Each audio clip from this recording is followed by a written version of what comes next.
Hello again, this is Imaduck once again, drafting for luluscards.com.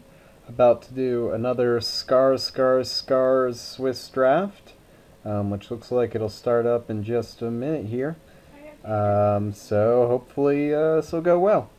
Uh, Hopefully it'll go better than my last one. Please, again, feel free to leave comments. Let me know when I make horrendous play mistakes. Of course, I'll just blame them all on the fact that it's hard to talk and play, but I think that's okay. Anyway, so yeah, please leave comments. Let me know if you like it, don't like it, if there are any problems with the recording or anything.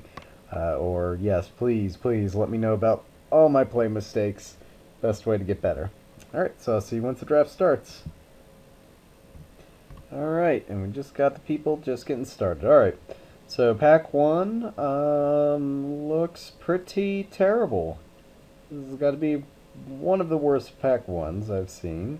Our rare is Painful Quandary, which is kind of almost playable, but not nearly anything you'd want pack one, pick one. Like, I think if you're in a black deck and you don't have a lot of playables, it's meh.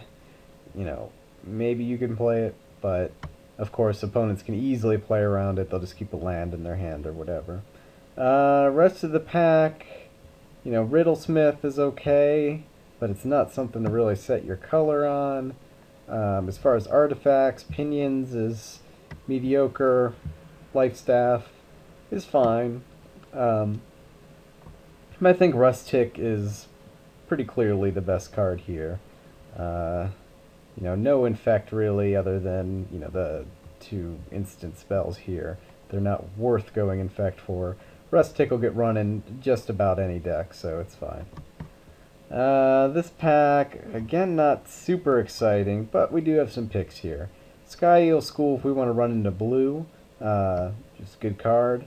We've got a Mirror, we've got a Wall, we've got a Glint Hawk. Arbalist, I don't want to pick up Arbalist this early. A Quarter Shield, which I do like. Sylvok Replica, which is pretty powerful, and a Stag. And I think I'm going to take the Glimmer Point Stag. It's just a very good card. You can use it to kill tokens, you can use it to get rid of infect counters, or get rid of you know, things like Arrest and whatnot. Just a pretty powerful card. Sets us in white, but that's okay. It's one of my favorite colors to play. Now we do have one infect creature, a Contagious Nim, who, not by any stretch of the imagination, is, you know, definitely not a card you get into infect for. Our rare is the black-red dual land, which, you know, worth a ticket. That's about all there is to say about it. I'm just going to take the Perilous Mirror here. You know, again, it's good in about every deck. Basically removal. Alright, here now we do actually get a good infect card, but we also have good non-infect cards. We have a Shatter, which kind of tells us that red might be open. Of course, getting the Cyst Bearer kind of tells us that, you know, he is one of the best infect cards, so it tells us that's open. There's also a Glint Hawk if we want to stay in color. But I think Shatter is enough better than Glint Hawk that I would be happy to take the Shatter at this point. It'll kind of cut red, and we haven't been seeing much red. So if this is a signal, then it would put us in a pretty good position. But it might not be. But at least pack 2 we should get some better red, I'm guessing. These packs have just been pretty terrible. Scar is just notoriously can have some terrible packs in it. And this one is just not exciting at all. There's a Black Spell Bomb, which is, you know, probably has the worst ability of any of them. You know, it's good against Corpse Cur, and that's about it. And then most of the time you don't even keep it around the Corpse Cur.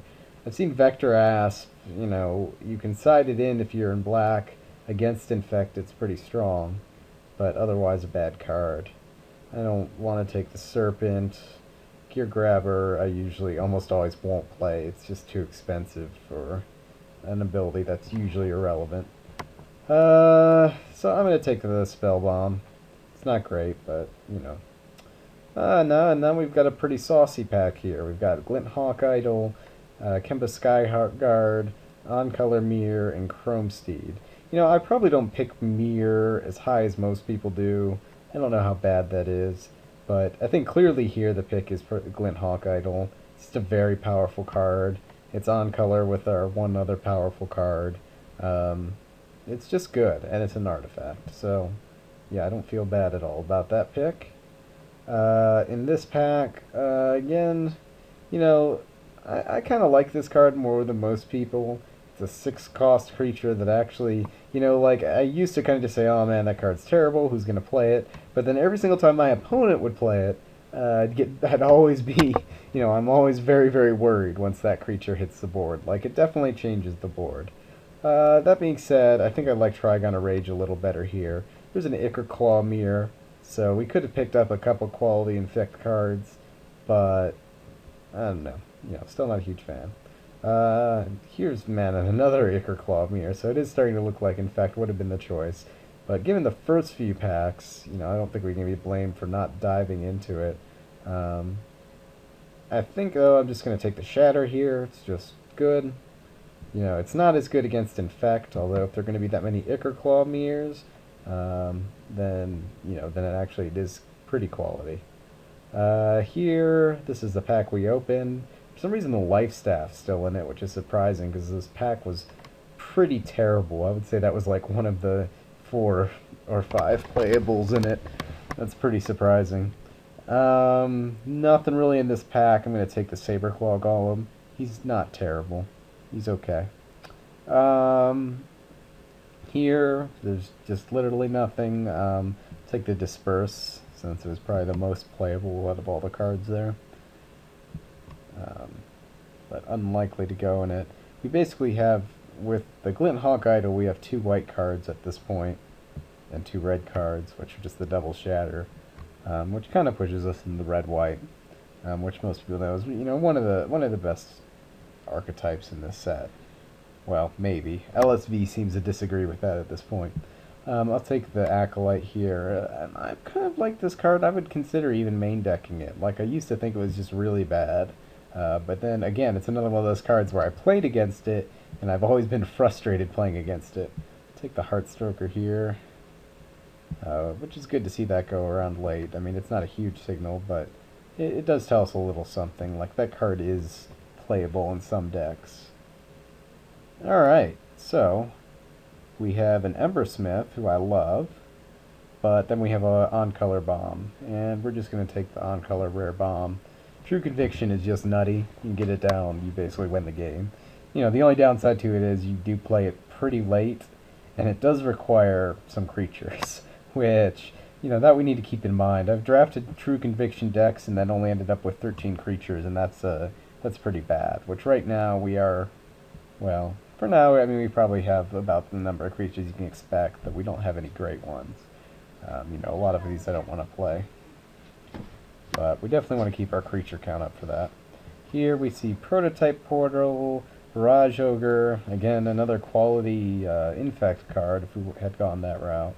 Chrome Steed, which would probably be good in our deck, but Arrest is the obvious pick here. Just some of the best removal in the format. Definitely worth taking. Exciting things here. We've got an on-color mirror and we have a Rusted Relic. And I've become less and less impressed with Rusted Relic.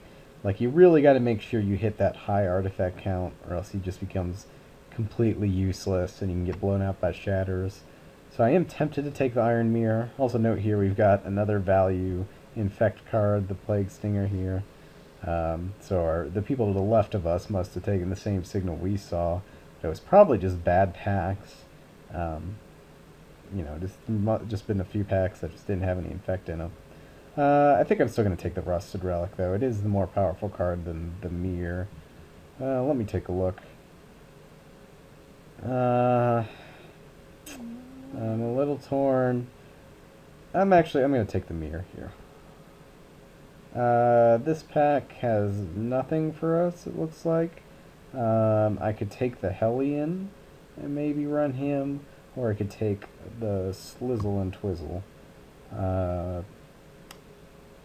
Just to kind of hate it, or if we open some, I don't even know what green bomb we would open, but it's kind of worth taking. I mean, obviously it can't be splashed, but Hellion is bad enough, and I'll bet it'll even go around.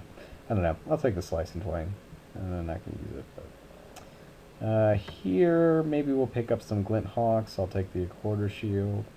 Take the Sun Chaser, but she's underwhelming. The rest of the cards are pretty underwhelming. I mean, Instill Infection is good, but I'm pretty sure with the Double Shatter we're going to stay in red here.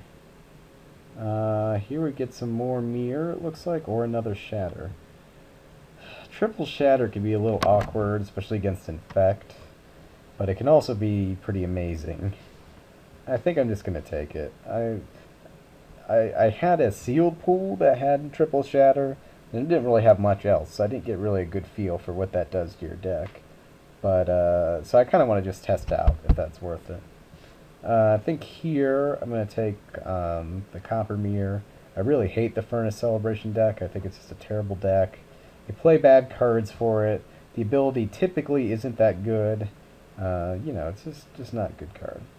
Here we get a pick between Mirror Reservoir and Galma's Warden and Necrogen Sensor. We don't have, the only way we have to abuse the Necrogen Sensor is Glimmer Point Stag. We can expect maybe we'll grab another Glint Hawk later in this draft. I'm not sure. But it's not, I think I would sooner take the Galma's Warden. So to really pick between the Galma's Warden and the Mirror Reservoir. We have 1, 2, 3 Mirror. I'm just going to take the Galma's Warden.